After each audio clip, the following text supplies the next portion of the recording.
Lord of the Mysteries. Chapter 993. Another possibility.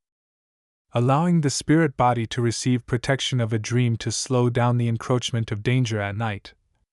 This is similar to the necessity to sleep when night fell in the ruins of the battlefield of the gods. Also, the powers in the forsaken land of the gods likely isn't under the goddess's control. Once one vanishes in the darkness over there, they definitely won't enter the foggy town. Where will it point towards?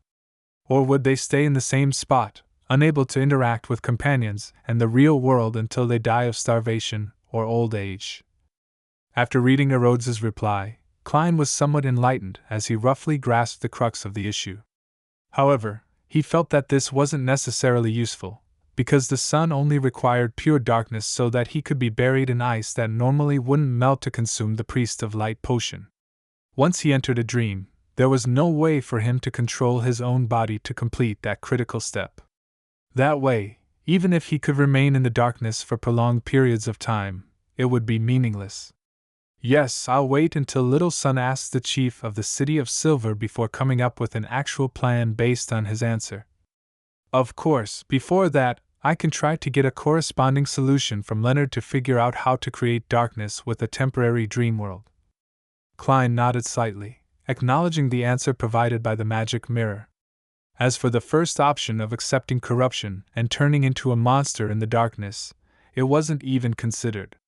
In the extraordinary world, this was equivalent to committing suicide, which almost couldn't be reversed. Upon considering how he still had one question left to ask, Klein deliberated and asked, "Where can I obtain the potion formula of the Seer Pathways Sequence 3, Scholar of Yore?"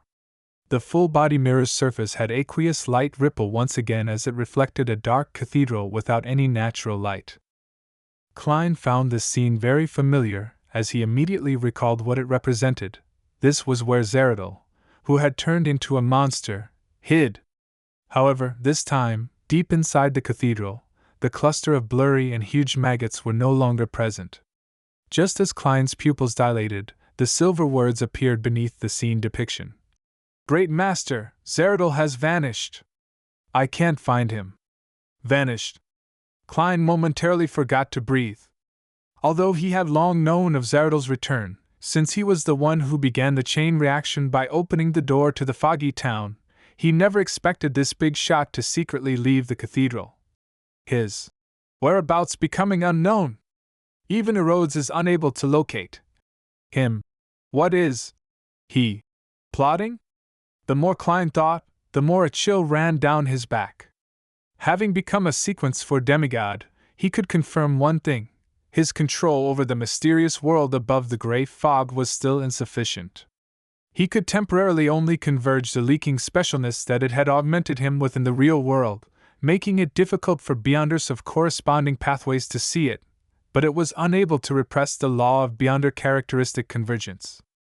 As for the gray fog, it had proven time and time again that he had an invisible form of attraction towards Beyonders of the Seer, Apprentice, and Marauder pathway. Amongst them, the effects on the Seer pathway was most evident. Besides, I myself am quite an attractive sequence for Bizarro Sorcerer. It's not impossible for Zeradol to suddenly come to Backland one day.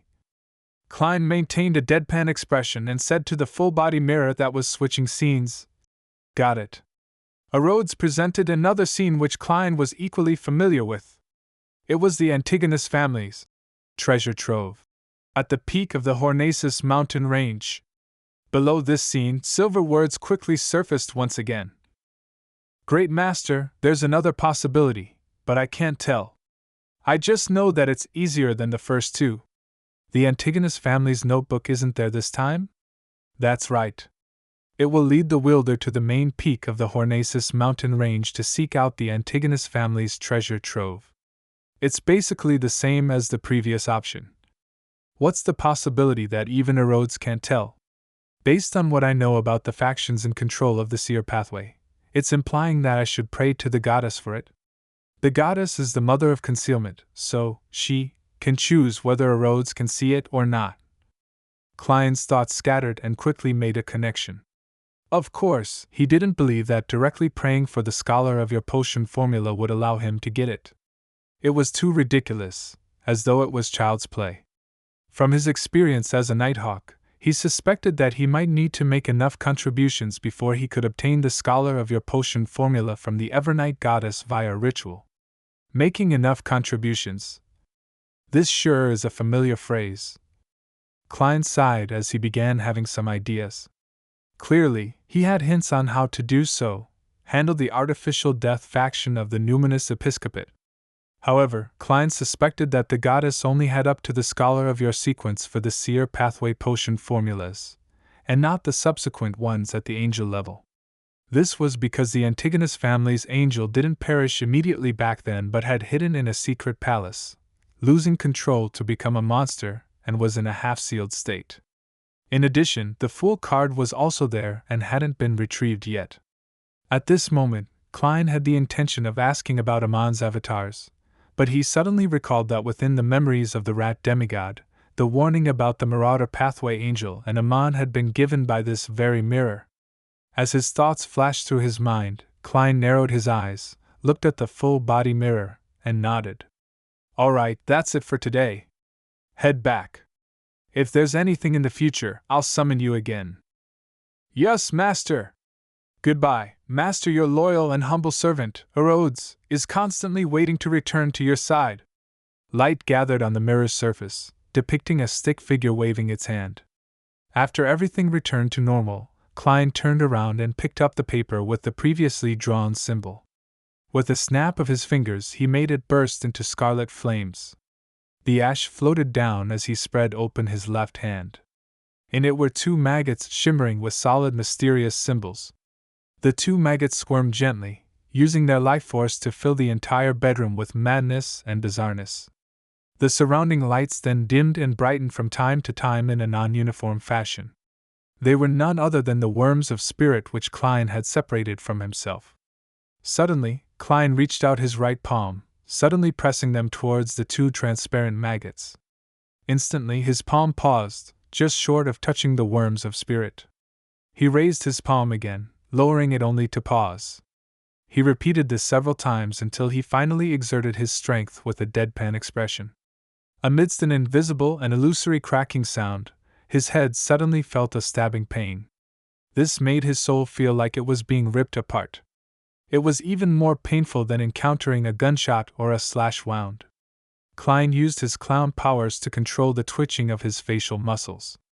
After a few seconds, he raised his right hand to rub his temples, inwardly mumbling, "Indeed, the death of every worm of spirit deals damage to the spirit body.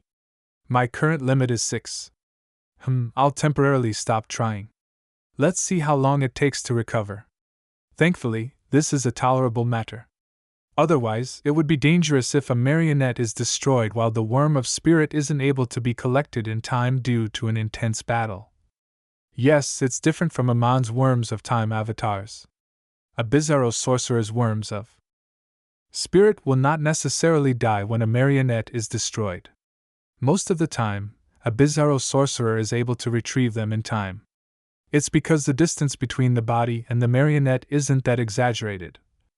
After confirming the situation, and waiting for the beyonder characteristics contained within the worms of spirit to return to himself, Klein rummaged for some materials and set up a ritual to pray to the Fool.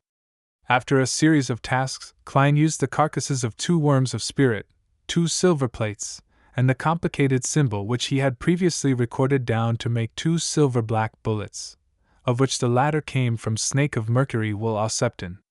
The 2 bullets were carved with strange, indescribable patterns. They kept extending inwards as though they were coming together in the middle at one point. Their entire bodies were gloomy but not dark. Just one look at it made one's thoughts sluggish. Klein flicked a gold coin and used divination, together with his spiritual intuition, to swiftly determine the abilities of the 2 bullets. The target would immediately enter a state of paralysis upon being hit. The length of time that one was left in this state depended on the potency of one's spirit body.